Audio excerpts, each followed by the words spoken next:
Today, I'm going to give you a basic explanation of the 6 syllable types that you should be teaching your students.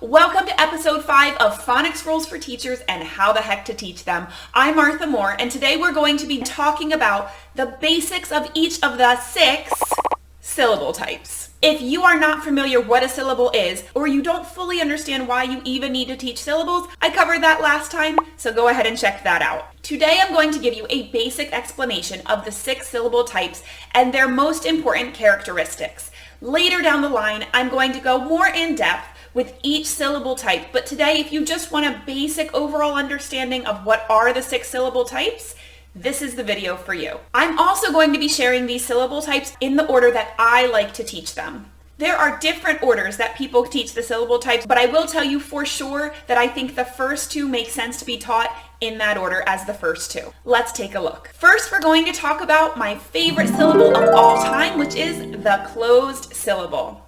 A closed syllable ends in a consonant and makes a short vowel sound most of the time. A closed syllable also only ever has one vowel letter.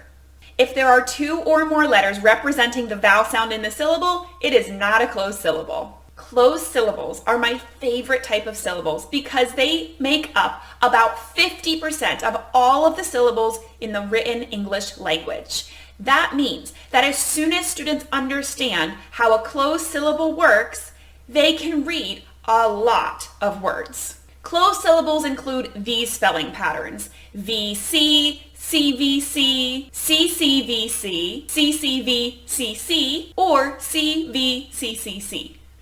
Some examples of words with only one closed syllable are on, map, wish, thin, shush, and catch. Some examples of words that have 2 closed syllables are happen, problem, or bathtub.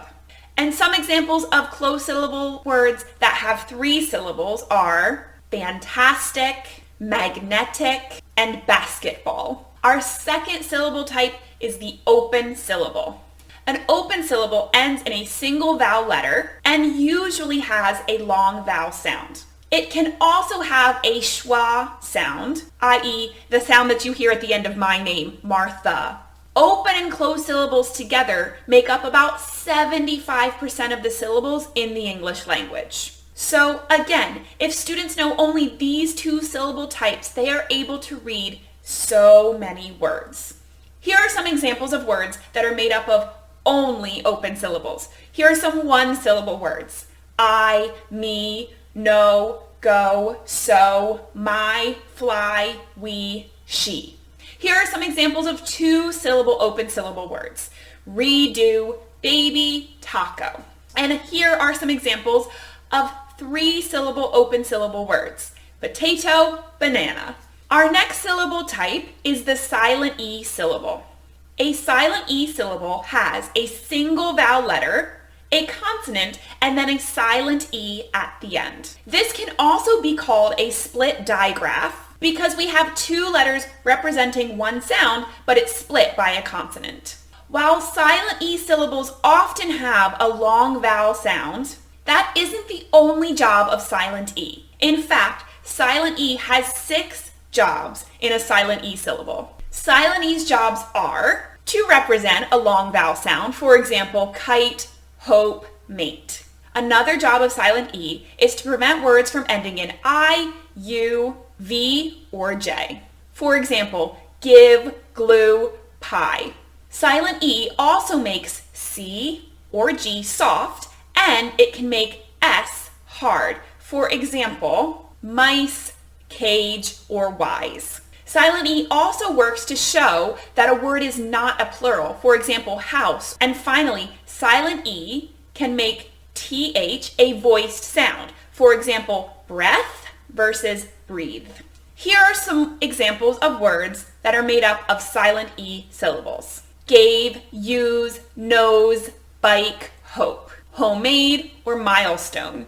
Our next syllable type is the R-controlled syllable. An R-controlled syllable has a vowel letter followed by the letter R. The vowel is then changed by the R. This includes the spelling patterns A-R, O-R, E-R, I-R, and U-R. In a later video, I will go in depth into how and when to use ER, IR, and UR. For now, let's just take a look at some examples of R-controlled syllable words. Car, star, fort, born, her, fern, first, hurt, and purse. These are all one-syllable words that are an R-controlled syllable. Some two-syllable examples are partner, order, and burger. Next, let's take a look at the vowel team syllable. A vowel team syllable is made up of two or more letters that produce a single vowel sound. Most of the time, these vowel sounds are produced with letters that we consider vowel letters, as in A, E, I, O, or U. But we can also see other letters that we typically think of as consonants, such as Y or W, or even in some cases other letters like an IGH, working together with vowels to produce the vowel sound. Vowel teams can be a bit tricky because vowel teams can produce short vowel sounds, long vowel sounds, and diphthong vowel sounds. A diphthong is a vowel sound that slides through more than one sound. For example, oo, oi, ow.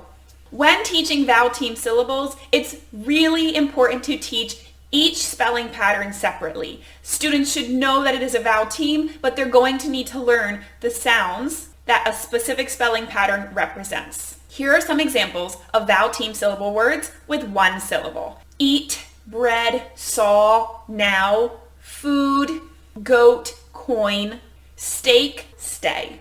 Our final syllable type is called the consonant-le syllable. A consonant-le syllable is a final syllable that has a consonant, an L, and an E, which makes a lot of sense. It comes at the end of the word, and the E kind of works like a silent E. As we've already learned, each syllable needs a vowel sound, and in the consonant-le syllable, we get that vowel sound with a schwa sound and an L sound, ol.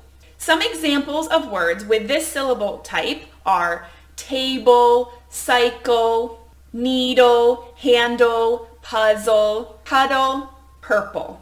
These are always in multisyllabic words, typically words that have two syllables. If you started this video wondering what are the 6 syllable types, now you should know. A huge percentage of the words in English follow the patterns and the rules of these syllable types. So if you are able to teach them to your students, you are setting them up for success. You might be wondering, how do I teach them? Don't worry, I've got you covered. In my next video, I will be sharing how the heck you teach syllable types to your students. So be sure to like and subscribe and stay tuned for that one next. Thanks for tuning in to Phonics Rules for Teachers and how the heck to teach them.